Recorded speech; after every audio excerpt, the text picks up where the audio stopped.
Good evening. Welcome to an episode of the COVID cast. Yep, I know it's been a long time, but this is Henry Hushke coming back to you from Traverse City, Michigan today, or tonight, I suppose, for an episode of the COVID cast. So, our last episode, just to recap, was on April 20th, and now it's July 5th. So, yeah, I have taken a much longer break than I thought I was going to take at the time, um, or that I really wanted to. So I'm glad to be back making these again. So today's date is July 5th. I'm not sure whether this will be uploaded today or tomorrow, but I have a lot of free time the next few days, so it'll be all good. Basically, I was gone because I had AP tests, and then I had a little bit of free time between my AP tests and when I started working this summer, but I was lazy during that period of time and didn't really do anything. And then I started working, and I've also had summer camp going on.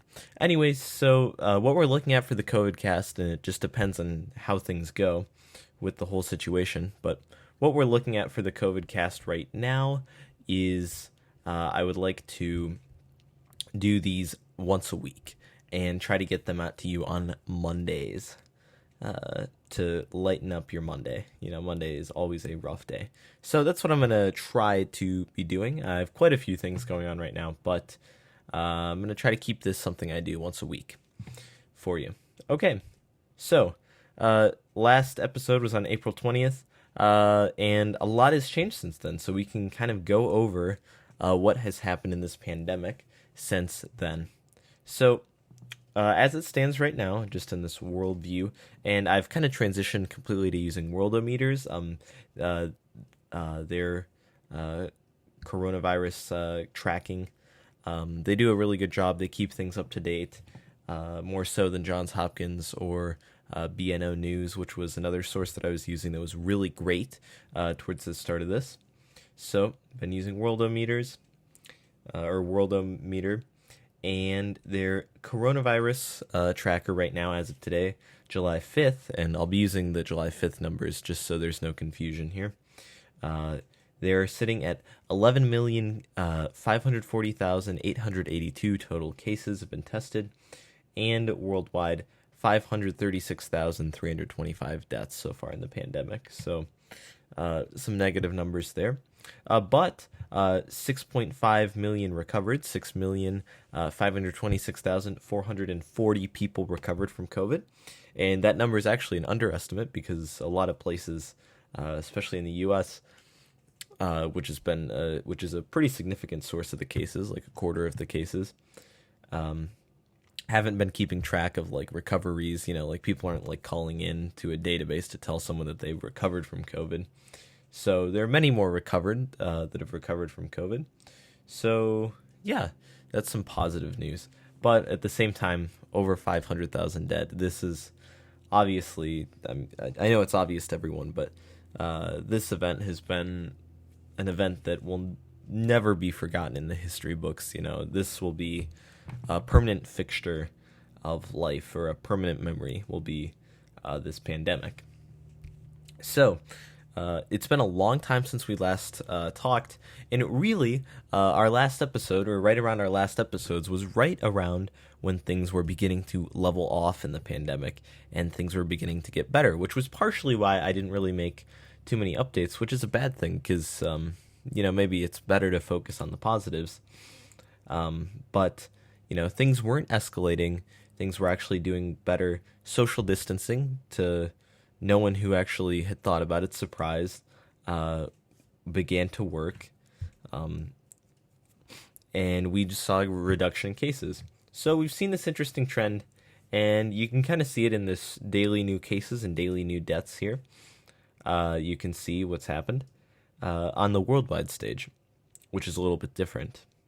So worldwide, you see how right around the start of April, these daily new cases around the world were flattening out.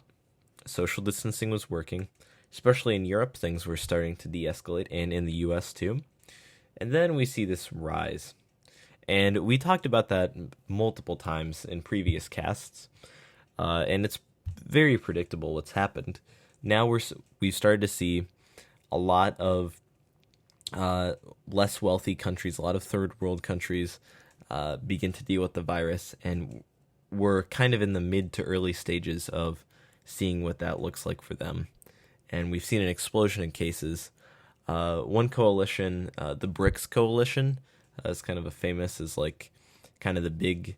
I don't want to say developing because they're fairly rich, but they're like the up and coming powers. And BRICS stands for Brazil, Russia, India, China, and South Africa, I believe.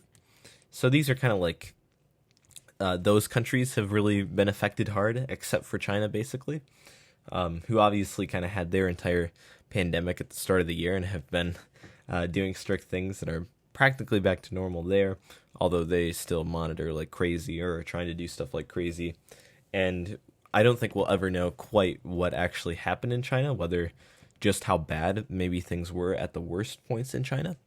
So we'll probably never know that, but we do know that now China has pretty much gotten back to normal. So anyways, we see these daily new cases going up, but the daily deaths do provide us with a slightly more optimistic picture, right? Because you look at the daily new cases and it just looks like things are out of control. Well, some of the arguments for why this may be is testing. There have been so many tests performed, more tests being performed than there were in March and April. So that could explain why we're finding more cases. And so deaths might be a more accurate way to gauge how this pandemic's going. And it provides a brighter yet still bad outlook on the pandemic. So you see the absolute explosion in deaths really peaking right about the start of April. And you see them coming down into May. But you see since kind of the end of May, these worldwide deaths have been stagnant, if not rising slightly over that time. And unfortunately, as we're going to see, I don't think this trend is really going to stop anytime soon. So now that we have that out of the way, let's go to some specific places and see what's going on. So going to the United States, because that's where I'm at. The United States, as of recording, is sitting at 2,965,157 coronavirus cases, which is obviously nobody could have predicted. Even the people who thought that this was the most serious event occurring even back in late January and February. I think people would have expected, even if it got here, that we would have acted sooner. We would have done more. But we're here. COVID has certainly infected more people than that in the United States. Certainly early on, it seems like, especially based on the death numbers, many more people got infected with the virus. My personal estimate, if I had to guess, like what the actual number of people infected with COVID, it's probably been about 10 million in the United States. I think that's pretty reasonable to say, if not more, 10 to 20 million maybe. So absolutely terrible.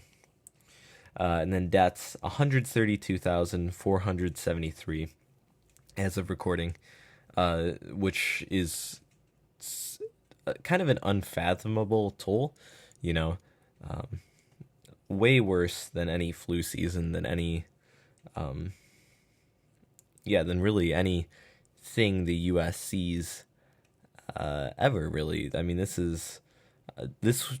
130,000 Americans died in a war, that would be a war that would be etched in the history books forever. I mean, that would be a major event. So this is a major event.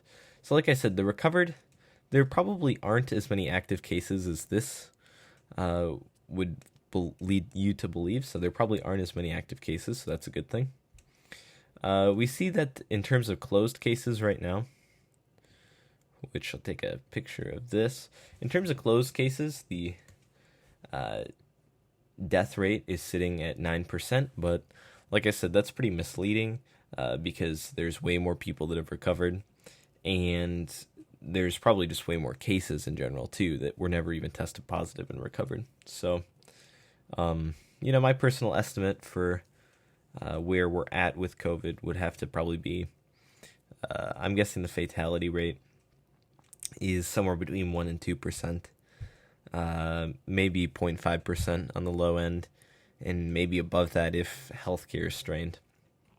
So, good news there.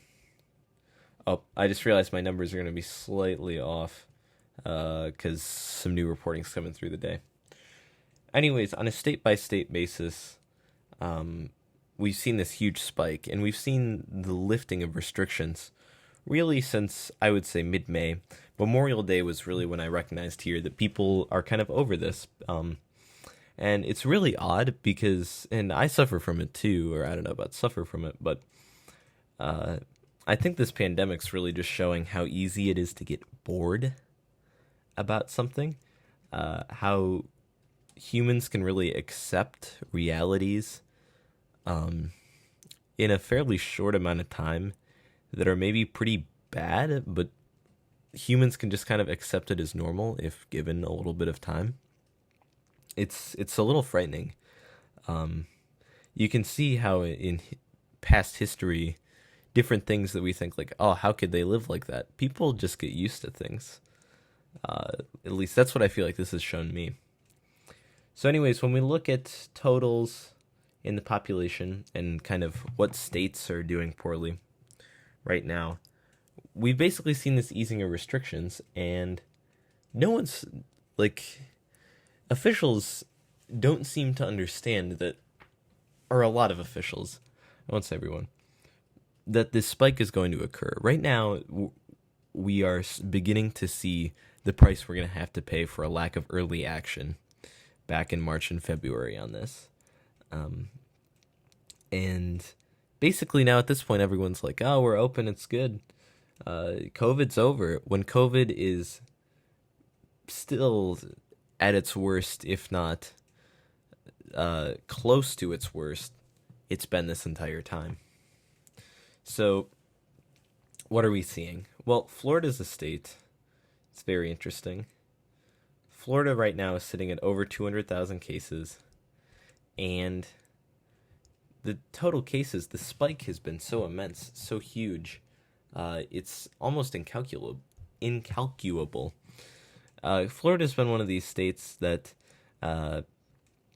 was late to shut down, was late to really take much action against this virus, and now we see just how devastating it's been because they reopened without getting the virus to manageable levels, and now cases are on the rise again, and they've had to start to shut things down again. But now in theory, we should see cases continue to rise for a few more weeks, even if they shut things down. So I don't know how many people are going to get infected in Florida, but I would not be surprised if these daily cases got up above 15,000, up to 20,000-ish. They're going to rise. On the other hand, deaths do look a little more optimistic, but still bad. If I put the 7-day moving average in, 7-day moving averages are really good to see the trend because it kind of eliminates any of the bias that comes from underreporting things on like weekends, for instance. Things are generally lower on the weekends with COVID. For instance, there are multiple places like LA County that aren't reporting deaths over this long holiday weekend. So 7-day average just kind of flattens that out because it's the average of the entire previous week. Anyways, if we see the 7-day average in Florida and we assume that deaths are a more accurate gauge of cases and that new case counts are too influenced by testing, we see that Florida has started to rise somewhat in the last few weeks. It's gradual, it's kind of subtle, but their death counts are on the rise. And the thing to remember about this is that with the incubation period and with the time with COVID, there's a certain lag in different data points. Different things happen much later, and it makes things very deceiving and difficult to discern. So with the deaths, with increased cases, if you get COVID and you test positive, well, it's likely to be at least a week, if not a week, 2, 3, maybe even possibly a month after you actually get tested positive that you may end up succumbing to the disease. So a lot of these deaths are going to be coming later, and that's the thing I'm really afraid of, is that in the next week or two, I'm based on the spike in cases, it seems inevitable that deaths are going to follow in the near term. Now, another reason why we may not see deaths spiking in maybe the way you would expect with cases is that younger people are getting infected. And that is a positive in that it's a good thing that fewer people are dying, but there's still no reason why those people may not eventually spread it, especially with the easing of restrictions to the elderly. There's no reason that it still shouldn't eventually result in an increased incidence of death, right? There's no solid national program to, segregate the young from the old or to protect the elderly particularly. So to me, that seems like even if that is the case right now, even this is strange to say and very kind of doesn't go against normal logic, but let's say deaths continue to stay maybe flat from where they are. Well, then that may encourage the elderly to come out and mingle with those younger people who may be more infected, and that will just shoot death rates up again. So it seems like a total catch-22 to me, and like there's going to be serious problems. If we look at Michigan, where I live, just over the 4th of July weekend, social distancing and mask wearing is kind of dead. Like, I'm very worried. Like, if there's any COVID where I live, it is spreading like wildfire right now, right? If there are even just a few people, and there are, our county has had a recent kind of increase in cases. I believe we had 6 cases in one day, Grand Traverse County, a few days ago, which is super worrying because 4th of July, it's like a sea of people on the beach, a literal sea of people. And usually that's so optimistic, so fun, one of the best parts about living where I live up here in Traverse City. But now it's terrifying. It is literally horrifying to see the amount of people that are just out and partying right now without masks, without people are acting as if this is completely done. And ironically, because people believe that this is completely done, it seems like it's not going to be completely done, right? It seems like the more people believe in COVID and are afraid of it, the less likely it is to spread and propagate. So what I'm seeing right now is a high chance that we're going to see an increase in spread. So if we look at Michigan's numbers, Michigan did a really good job early on. Initially, Michigan had some of the one of the worst outbreaks in the country, but we've gradually moved down the list here. I'll take a picture of it. We've gradually moved down the list here to the point where we are, let me see, 1, 2, 3, 4, 5, 6, 7, 8, 9, 10, 11, 12th on the list in total cases. And by deaths, we're sitting at still a pretty gruesome 1, 2, 3, 4, 5, 6, 7th. But we were sitting at 3rd in both of those categories early on in the pandemic, right? Michigan had one of the strictest lockdowns in the country, and now we have much fewer cases relative to the rest of the country than we did. But now Michigan is kind of opening right back up. People definitely, there's kind of a backlash to this, or kind of a counterbalance, right? People want to get out. People are cooped up. They want to get out. Well, I think it's going to lead to a surge in the virus. And if we look at Michigan's numbers here, their COVID numbers, the daily new cases. Well, if we look at deaths first, good news here is that this has been going down, and it's been pretty flat for the last week or two, but it's still very low. It's about 10 per day, which is, well, still, any death is not acceptable, is much better than the the average of like 150 deaths every single day in, Michigan is not, it's certainly not small, but it's also not incredibly large. That's still a really bad loss of life every single day. So seeing this death toll continue to go down is good, but we are seeing the cases begin to rise again. Ever since about June 15th or 16th, this 7-day moving average is pretty consistently going up. And let me just say, lots of people were mingling today, or mingling yesterday, July 4th. Again, it might be July 6th when this is posted. Lots of people have been mingling, though, this entire weekend, and it's only going to continue to go up from here. So that's kind of why I'm making these videos again, because I think I want to draw attention to the fact that I think we are kind of entering the second wave of COVID that's been so oft talked about. And I think we're really starting to see that seasonality kind of does not matter with this, or at least it doesn't play a significant role. If you are in large groups together, it's not going to make a difference whether it's 95 or 25 outside. Fahrenheit for American viewers. Celsius would be like, doesn't matter if it's 35 Celsius or 0. Right? So we're seeing this, and it's a super worrying trend. And the problem, again, is that if these things are happening right now, if the spread is occurring right now, but many of the people who have it are incubating, or many of the people who currently are getting it will die in 2-3 weeks, a month, then that's going to be super bad. In a month, that's when we'll be doing the lockdown measures again, which means there'll be even more people who will be getting it in a month that will then be dying later. So it stresses me out, and I really do think that by the end of July here, we could be in an even more catastrophic position than we were in late March. And I think the amount of pressure there's going to be, because so many people have been doing so much for so long, is going to be much larger, and there's going to be even more resistance to locking down and closing. And again, this is what I find so ironic, is that the first time around, we really needed to take a strong attack against this thing.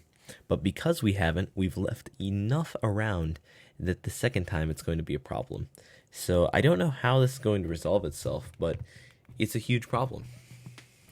So, and there's also just so much ridiculousness over the fact that President Trump still refuses to wear a mask, even though it's one of the most basic and easiest things we can do to try to prevent this from happening and actually open safely. It's really incredible. It's unbelievable. We live in a post-truth era, a post-fact era, an era where we would rather pretend that everything is fine by letting a problem propagate or get worse instead of solving it with something that might have the imagery that something is wrong. So it's really annoying to me to pretend that a problem isn't there. And to actively do something that's going to be worse against it rather than solve it, because solving it, you have to acknowledge that it exists. That's very annoying to me. It's so irresponsible, and it's really ridiculous. Anyways, that's my 2 cents on that. Anyways, if we go to the rest of the world, I talked about BRICS. So Brazil has really, really messed this up, and we knew this even back in April during the COVID cast. President Bolsonaro had terrible takes himself, and just telling the public there's nothing to be worried about.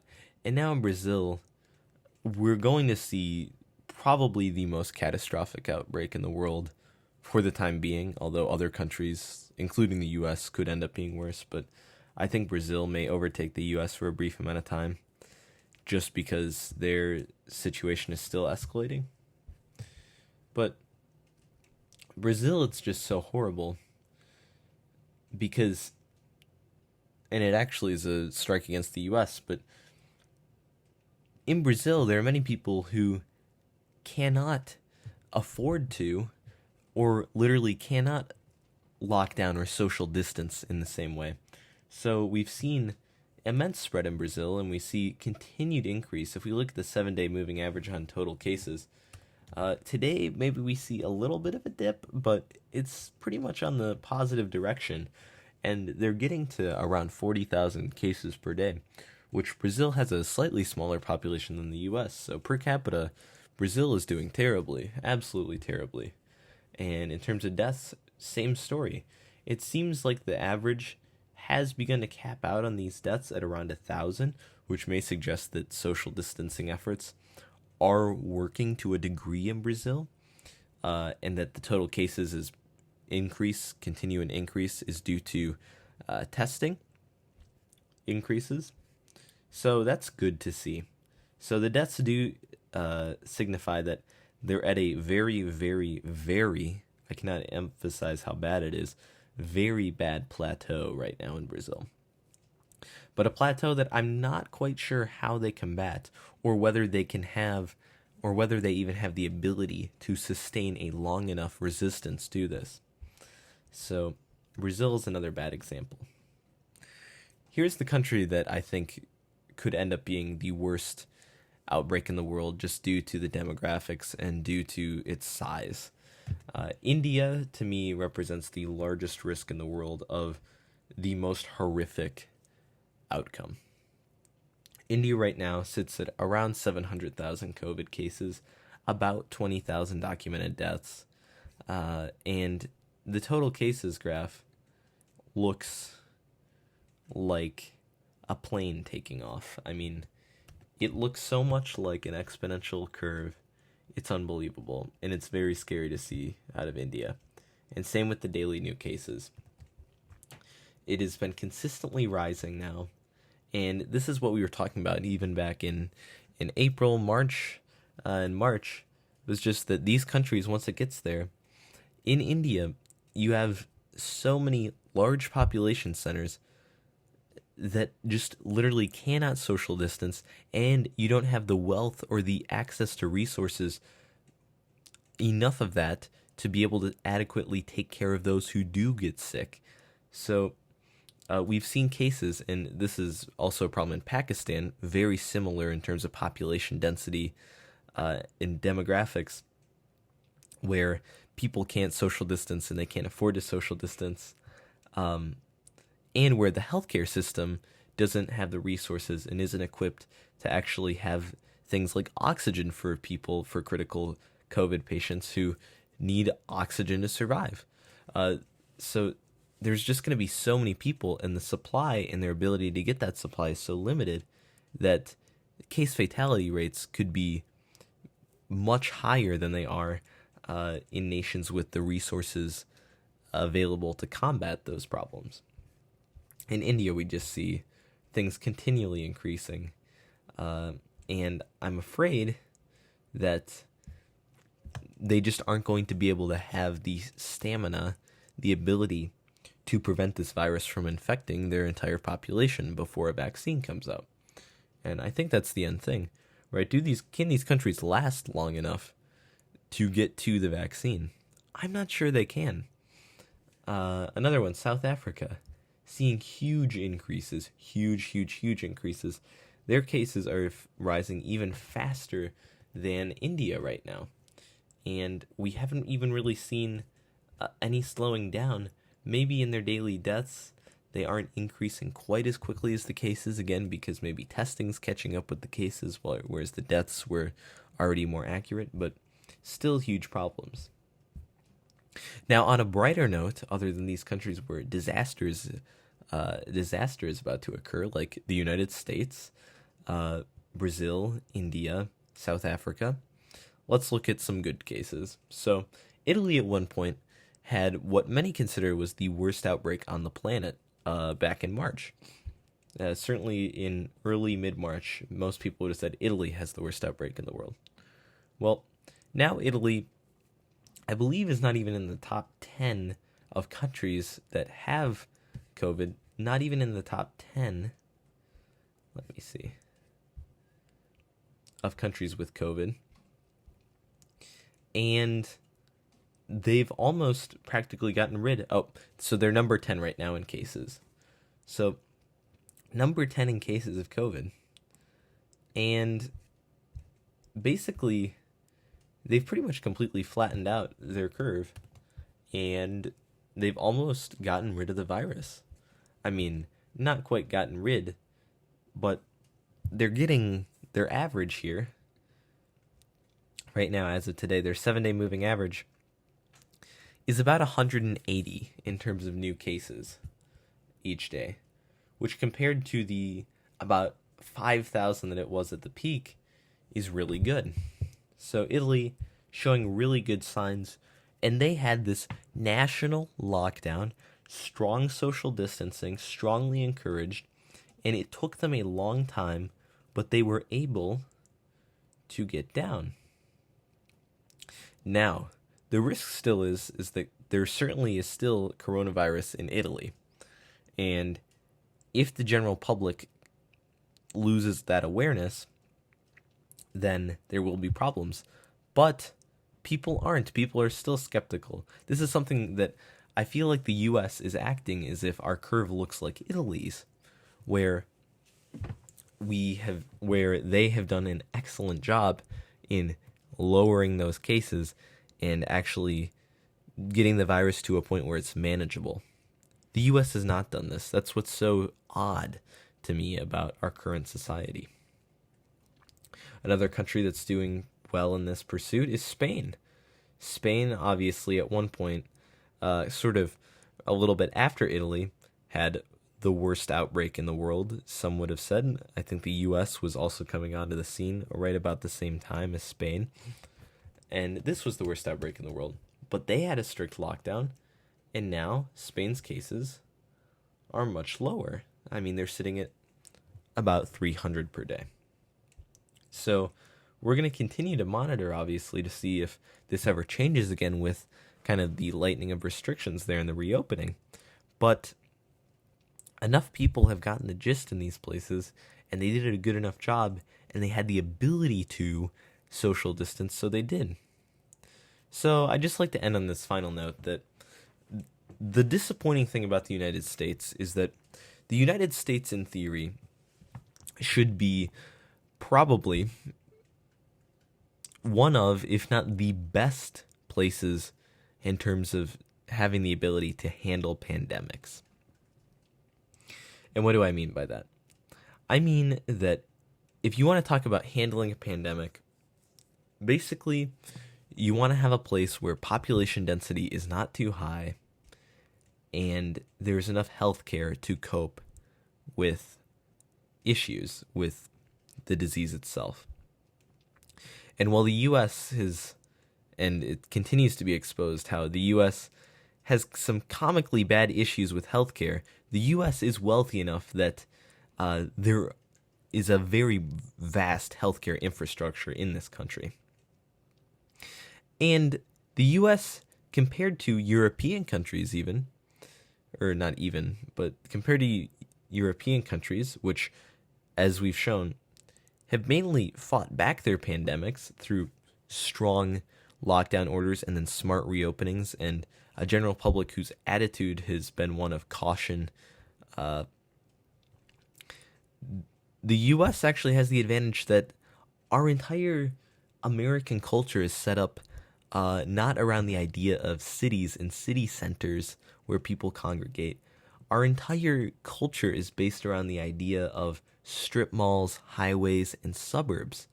Like, that is like American, like a uniquely American thing that actually keeps people fundamentally like spread out from one another, that they aren't living on top of one another in most cases. Yet because of this American attitude and kind of the blasé attitude of the public, not all of the public obviously, but certainly kind of the blasé attitude that's come from the top, we haven't been able to take advantage of our ability to fight pandemics in the ways that we should be able to. So it's really disheartening to me and quite annoying that we haven't been able to do this. But, that's just my 2 cents. I'm really nervous about the future in that I think we're on the precipice of another massive round of hurt. I'm worried that we've all seemed to have almost accepted it at this point as kind of just an inevitable thing that's happening and not something that we can change, when we can literally see that other countries are and have changed their trajectory, right? I don't like this kind of idea that, well, we tried our best, it's all over now.